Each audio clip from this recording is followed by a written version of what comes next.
Conștiința noastră este creată chiar dinainte de a ne naște, așa cum este creată și pe parcursul copilăriei, prin relația cu părinții noștri, cu originile noastre, cu generațiile trecute, cu mediul înconjurător și cultura noastră. Cum să schimbăm ceea ce credem că suntem și cum să devenim cine suntem cu adevărat? Sunt întrebările la care doctorul Menis Yousry încearcă să răspundă. El este fondatorul și mentorul fundației Essence, psiholog și psihoterapeut sistemic și de familie.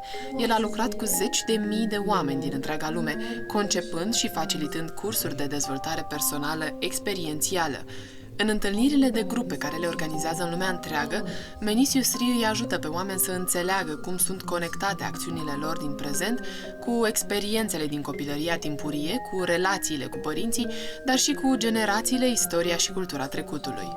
Prima întâlnire cu Menis m-a făcut să-mi dau seama că viața începe cu mine. E nevoie de curaj, nu doar ca să îmi răspund la întrebări, ci să accept răspunsurile, pentru că câteodată adevărul, chiar dacă doare, dar purifică.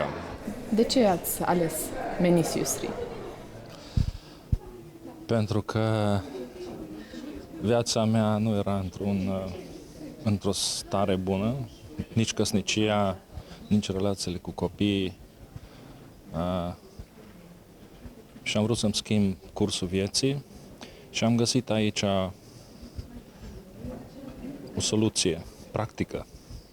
Zona emoțiilor nu este o zonă care să ne fie accesibilă. Nu suntem învățați emoțional și acum tot ce face Menis este ca un fel de alfabetizare, conștientizare, redescoperire a informațiilor pe care le avem legate de emoții. De ce ați ales Menis Yousry? Pentru că aici îți descoperi esența adevărată. Avem de cele mai multe ori impresia că e nevoie de altcineva care să ne spună exact ceea ce simțim. Menis o face într-un mod foarte blând, așa cum ar face-o părinții oricăruia dintre noi. Te ia în brațe și te duce înainte, într-adevăr, pe calea pe care ți-ai ales-o. Reînveți să fii sincer cu tine însuți, să-ți recunoști adevăratele sentimente, să te le poți exprima fără măști. Why do people need Menis Yousry? There is a lot of unresolved issues people carry in their lives, and a lot of people don't know they carry them, and it causes them a lot of stress, and it makes them not get what they want, and this is the area that I would really like to support people with. People don't actually need me, because I cannot do anything for anybody, but I help people to cross a gap that have fascinated me all my life. Most of us have an intention to be happy, to have a good relationship, to have a good family, to have money, but very few of us achieve that. Why is that? Because we're doing something that's stopping us getting what we want, but we don't know what we are doing. I am very realistic about my work, and it is very easy to read about it, it's very easy to explain it, it's very difficult sometimes for people to let go of something they're hanging on to it forever. And this is a mystery that I really don't understand, why some people will not let go. Can you give us an example? The most common one is our relationship with our parents. Okay. And this was probably 99% of my work around this area. Many of us, I really, honestly, I have not met many people who survive the childhood without any damage. Very few, really. Even if the parents are well-intended? The parents already damage themselves. Okay. And if the parents have problems, the children automatically will have problems. And people don't realize that the parents didn't do anything to them. The parents did to them what happened to them. And very few people that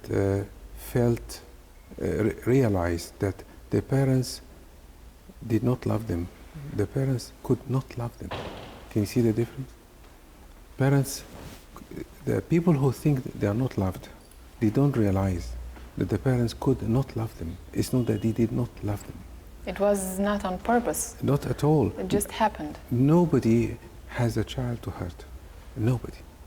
It's against our evolution. But the parents who are not loved, or not connected, who are not being taken care of, it's very difficult for them to take care of their children.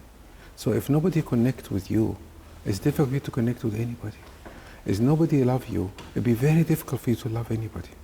If nobody take care of me, it's very difficult for me to take care of myself. And if I cannot take care of myself, I cannot take care of my children. It's exactly the same. If people just understand this, they will find peace with their parents. But it's very difficult to understand. I have a metaphor. Our relationship with our parents is like a bank account. As much as they received is as much they're going to spend. And as much love I received is exactly as much I'm going to spend. You cannot give anything to anybody you do not have. And I have met for years and years so many people so angry with their parents because if they feel entitled to be loved by their parents and be given everything when they don't realize that is not possible. And they live all their life thinking they can go back to the past and change it, or they live in the hope one day their parents will change to the parents they would like them to be. Is there a communication that could teach the parent to be the parent that the kids is waiting for? Not at all. No. It's too late. If I'm grown up, it's too late. The journey changes. My journey is to learn how to accept.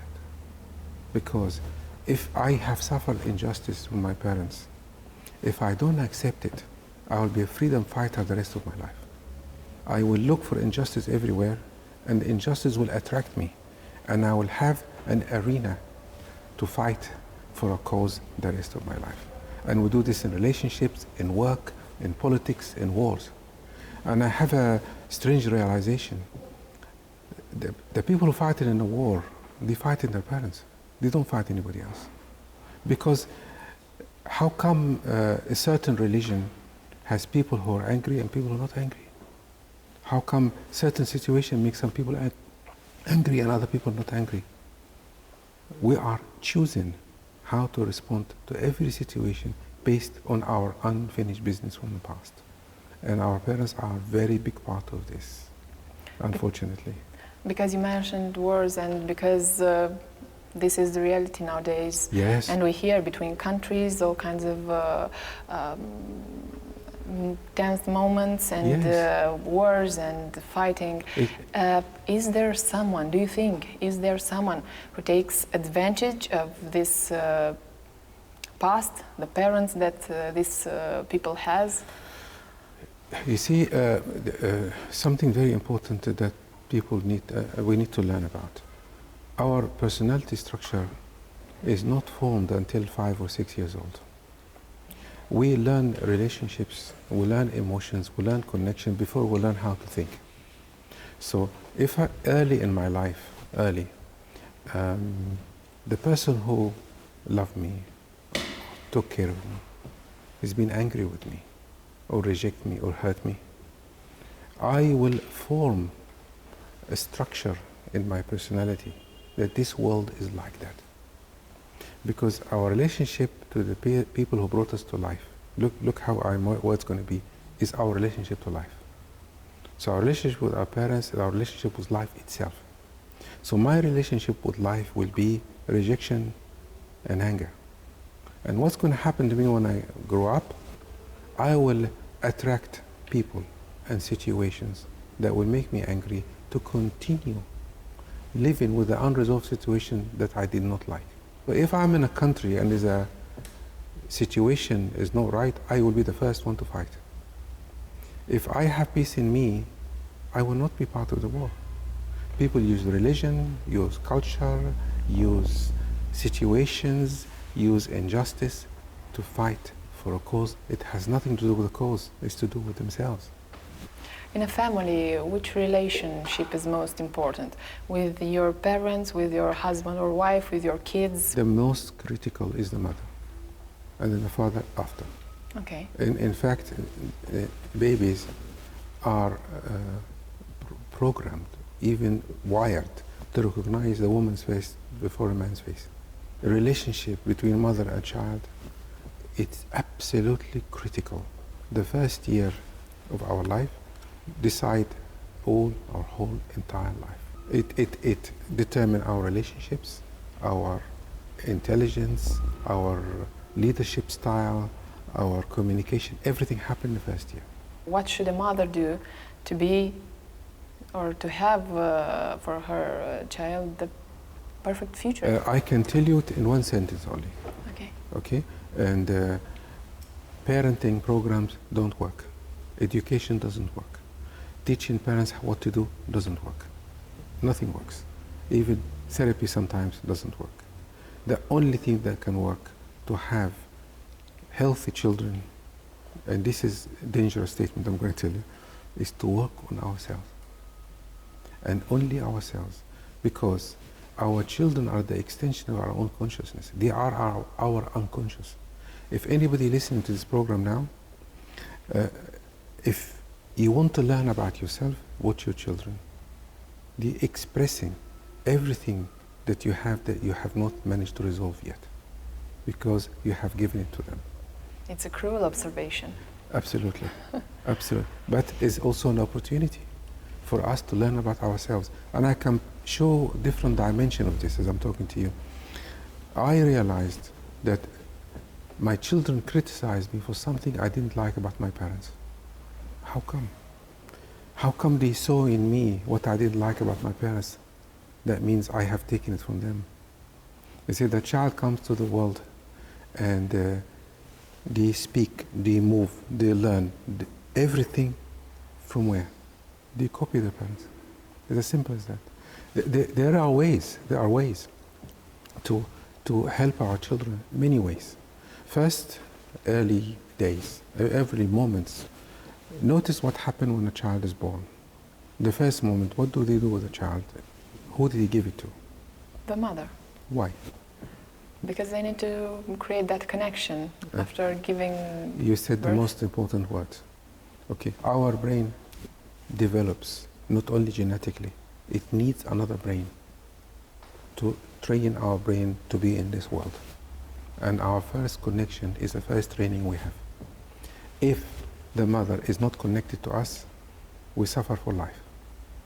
And the mother can receive us, but she can still not connect with us if she's not connected to herself.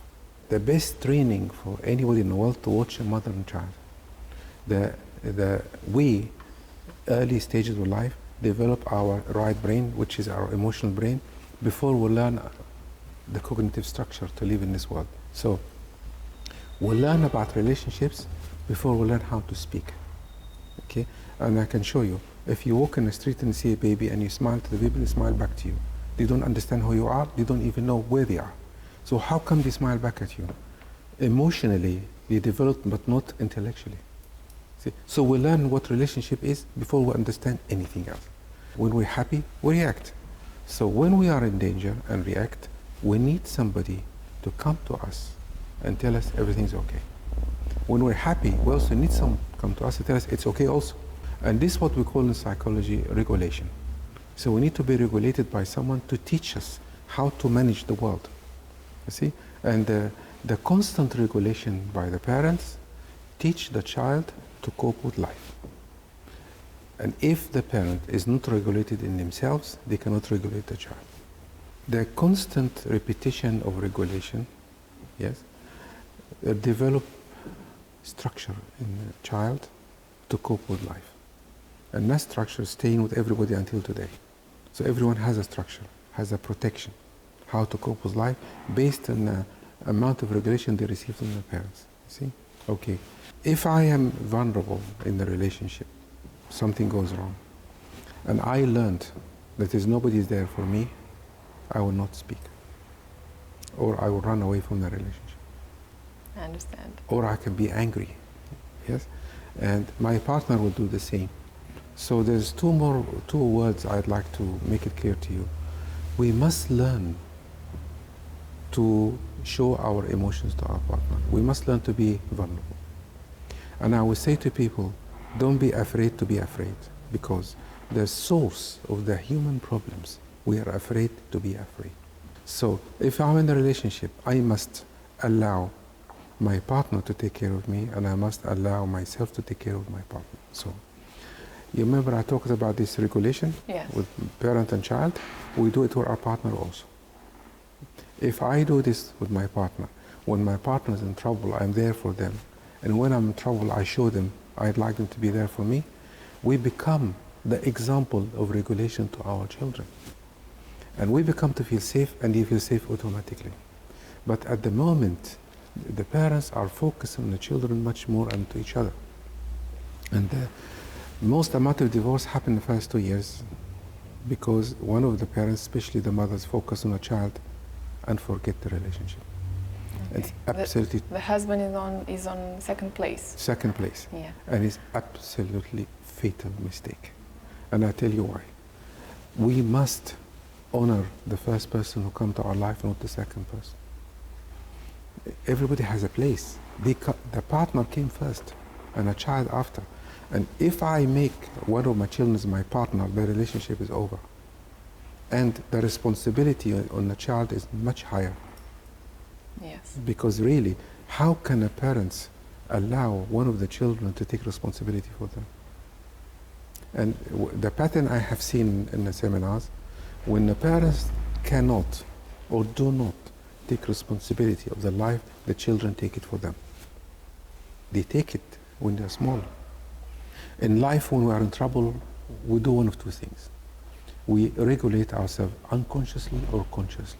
Most people regulate themselves unconsciously. Unconsciously mean I'll make myself busy, I work too hard, I have a hobby, I go on the computer for hours. I am numbing myself up. I play sort of hide and seek with my problems. Yes, yeah, I do all sorts of things because I don't want to feel the pain of separation. So could this entire problem disappear or not even appear if we find the right partner?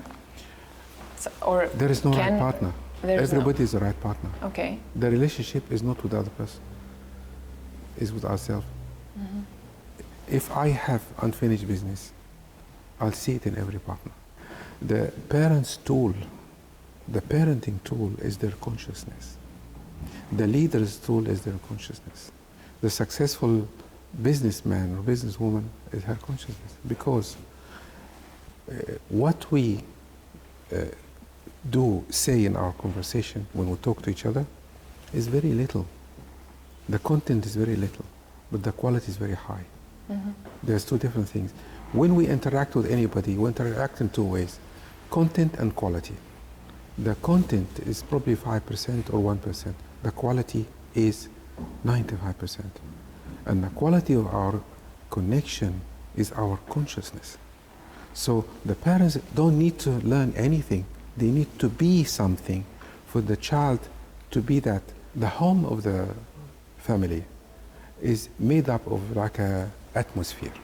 They call it an energy field. They call it a psychic field. There are many names to it. The atmosphere of the home is made up of the consciousness and the unconsciousness of the parents. The beliefs, their idea is in the atmosphere. Like in this library, it has an atmosphere of knowledge. You walk here, you can be a little bit more intelligent, I think. So the child who comes into this atmosphere, yes, has no power to change the atmosphere. See? And that atmosphere becomes the child's world. It's like an imprint. Yes. So if you walk in a house now and energy is not very good, you can say something wrong and I want to leave. The child doesn't have that choice. A child go into the atmosphere and that becomes where they learn everything about life. They don't have the capability to question it or change it. And this is made up of the parents' consciousness. So I would say to anybody watching this program, the best healing and work you can offer your children is your own consciousness. You see, I worked as a family therapist for years in the NHS, in the National Health Service in England. And I had this situation that come up a lot. Parents come to me and tell me, my child is late every day for school and he doesn't want to go early. What can I do? We try this. And then I look at the parent and say, I found out the parents, they come in late for the sessions themselves. And I tell one of the parents, are you always on time? No. So how did the child learn that? From you. So what do you need to do? What do you think about this trend, let's say, in this modern society of using therapy, of going to a therapist? In the beginning of humanity, people lived in groups because we need each other to survive, because safety is a number.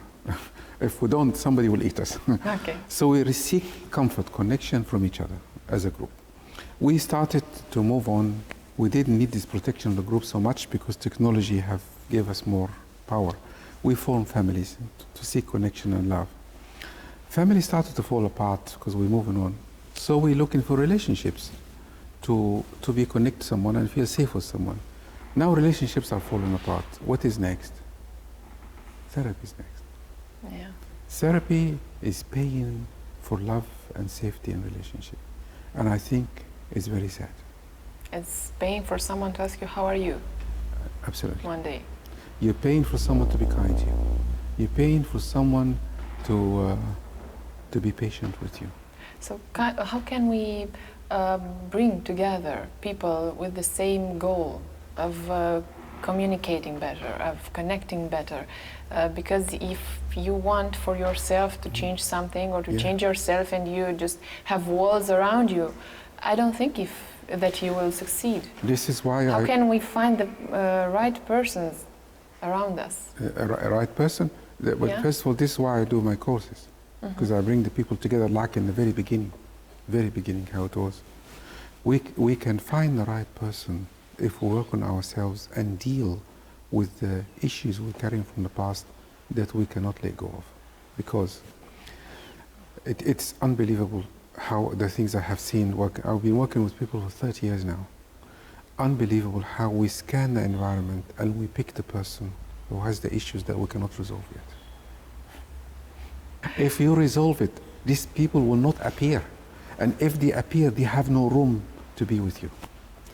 And if they appear and you connect with them, you will be able to manage them. Okay. Is there a way to success?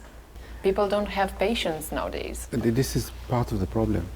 Our beliefs get stronger every day. Did you know that? Because they're reinforced. Because this is what we believe is true and we approve it as true. Now, how can I expect to change something after it's been reinforced for 30 or 40 years? Impossible. Everything is becoming fast nowadays. And now we have a lot of information. The more we learn, the less we feel, and the answer is in our feelings, not in our thinking. Because everything happened to us to come in the feeling level. It's in our unconscious mind, in the right brain. And our right brain is connected to every move we make, every action we take. So what's the most important, the heart or the brain? They are both very important. But it's like I prefer to use the left and right side of the brain. Okay. The right side has all our emotions and feeling. The right is the practical side. Emotions don't know they exist. The left side of the brain, it knows that we're here. So our emotion doesn't know it exists, so it keeps running and running and running all the time. And it's activated by life situation, the reactive situations.